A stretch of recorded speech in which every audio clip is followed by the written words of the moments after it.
আমরা মারামারি করব না, লড়াই করব না। ওরা যত গালাগাল দেবে আমরা তত বিদ্যাসাগর আর রবীন্দ্রনাথকে তুলে দেবো। ওই বিজেপি দুটো গভর্নমেন্ট আছে, একটা মোদি আর একটা অমিত শাহ। চতুর্থবারের জন্য মমতা মুখ্যমন্ত্রী হবেন। আমরা মানুষের কাছে বলবো, আপনারা আমাদের আশীর্বাদ দিন। কৌরবদের হারাবার মতো পাণ্ডবদের কাঁধে যে দায়িত্ব ছিল, এবং কৌরবকে হারাতে স্বয়ং কৃষ্ণকে নামতে হয়েছিল, এবং কৃষ্ণকে বলতে হয়েছিল আমি ব্রহ্মা, আমি শিব, আমি বিষ্ণু, আমি সব। তারপরে কৌরবদের হারানো গিয়েছিল। শরণ্যের ত্রম্বকে গৌরী নারায়ণী নমস্তুতে বলতে পারেন। আজকে সাঁকে ফু দিয়ে গেলাম, মমতার নামে পুজোটা দিয়ে। আর এই যে এবং বাংলার যে অস্মিতা, বাংলার যে ঐতিহ্য, যেটাকে ধ্বংস করার জন্য বিজেপি পাগলের মতো করছে। মায়ের মন্দিরে পুজো দিলাম, সঙ্গে আমার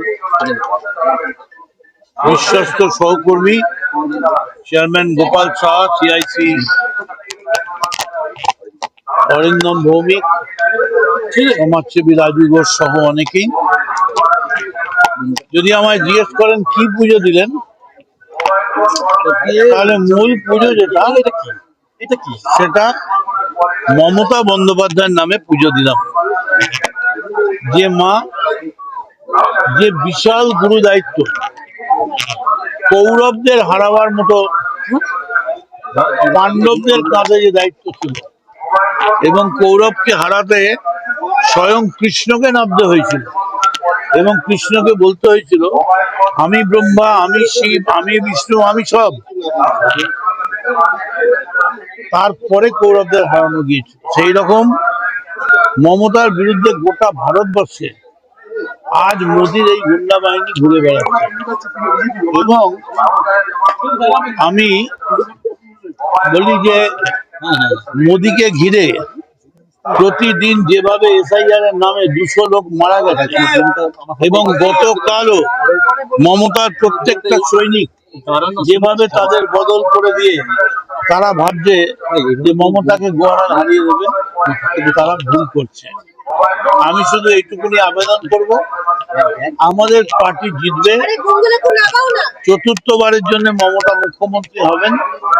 আমরা মানুষের কাছে বলবো, আপনারা আমাদের আশীর্বাদ দিন, আপনারা আমাদের ভালোবাসুন, এবং আমাদের দলের প্রতি নির্দেশ, কোনো অবস্থাতেই বিরুদ্ধ দলের কাউকে কোনো রকম ব্যক্তিগত আক্রমণ, কোনো গালাগাল মন্দ। কারণ ওরা ফাঁদ পেতেছে, জাল পেতেছে কিভাবে তৃণমূলকে জালে আবদ্ধ করা যায়। প্রচার শুরু হয়ে গেছে, প্রচার শুরু করার পরে প্রচার ঠিক শুরু হয়নি, হাঁটা শুরু হয়ে গেছে। মাকে আজকে প্রণাম করে গেলাম। ওম বিশ্বরূপস্য ভার্যা শিবদ্মে পদ্মালয় শুভে সর্বমঙ্গল মঙ্গল শিবে সর্বার্থ সাধিকে শরণ্যের ত্রম্বকে গৌরী নারায়ণী নমস্তুতে বলতে পারেন। আজকে সাঁকে ফু দিয়ে গেলাম, মমতার নামে পুজোটা দিয়ে। আর এই যে মায়ের পায়ে ছুঁয়ে গেলাম, মা এই সেই বর্ণ পরিচয়, এই সেই বর্ণ পরিচয়, যে বর্ণ পরিচয়তে এটা ছিল না, যে বর্ণ পরিচয় দেখে আমরা শিখেছি মায়াকারে মা, বয়াকারে বা, বয়াকারে বা বাবা। এই ঈশ্বরচন্দ্র বিদ্যাসাগর এর মূর্তিটাকেও ভেঙে দিয়েছে, ওপর থেকে তুলুন। এইটা আমরা প্রত্যেকটা বাড়িতে বাড়িতে দেবো ঈশ্বরচন্দ্র। এটা আমরা আমাদের ক্যাম্পেইনের একটা মেন জায়গা করছি। এবং বাংলার যে অস্মিতা, বাংলার যে ঐতিহ্য, যেটাকে ধ্বংস করার জন্য বিজেপি পাগলের মতো করছে। এই দুটো বই বলবো ওই গভর্নমেন্ট গুলোকে পড়তে। কোন গভর্নমেন্ট? ওই বিজেপি দুটো গভর্নমেন্ট আছে, একটা মোদি আর একটা অমিত শাহ। এই গভর্নমেন্ট গুলো পড়লে, যদি না জানি না, হয়তো ওরা হয়তো রামকে রাম কি বলবে আমি জানি না, তবে রবীন্দ্রনাথ খান্নাল বলছেন এই দুটো বই আমরা প্রত্যেকটা বাড়িতে পৌঁছে দেবো। এর মধ্যে আমি আপনাদের দুটো বই দিয়ে যাচ্ছি, দুটো বই আপনাদের দিয়ে যাচ্ছি, আপনারা নিজেদের মধ্যে। রবীন্দ্রনাথ বিদ্যাসাগরকে হাতে নিয়ে প্রচার। বাংলার মাটি বাংলার জল, মোদের গরব মোদের আশা, আমরি বাংলা ভাষা। এক হাতে বিদ্যাসাগর, এক হাতে রবীন্দ্রনাথ। আমরা মারামারি করব না, লড়াই করব না। ওরা যত গালাগাল দেবে আমরা তত বিদ্যাসাগর আর রবীন্দ্রনাথকে তুলে দেবো। ভবানীপুরে আজকে শুভেন্দু অধিকারী যখন গেছিল প্রচার শুরু করতে, সেই সময় পাল্টা তৃণমূল স্লোগান দেওয়া শুরু করেছে, কি বলবেন? দেখুন, আমি কিছুই বলবো না।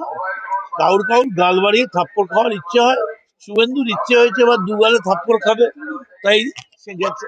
দাদা, দিলীপ ঘোষ বলেছে সজীব পাটের বাড়িতে আক্রমণ হলে আপনার বাড়িতে আক্রমণ হবে, কি বলবেন? কে বলেছেন এটা? ও তো পাগল। তাও বিয়ের পরে এত বয়সে বিয়ে করেছে, ছেড়ে দিন না।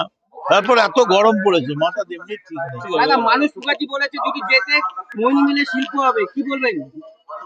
মইন এর আগে তো অনেকবার জিতেছিলেন, 34 বছর ক্ষমতায় ছিলেন, শিল্প করেননি কেন? যা করার তা করবেন মমতা বন্দ্যোপাধ্যায়। তাই মমতা বন্দ্যোপাধ্যায়ের নামে পুজো দিয়ে আজ প্রচার শুরু করে দিলাম। জয় বাংলা।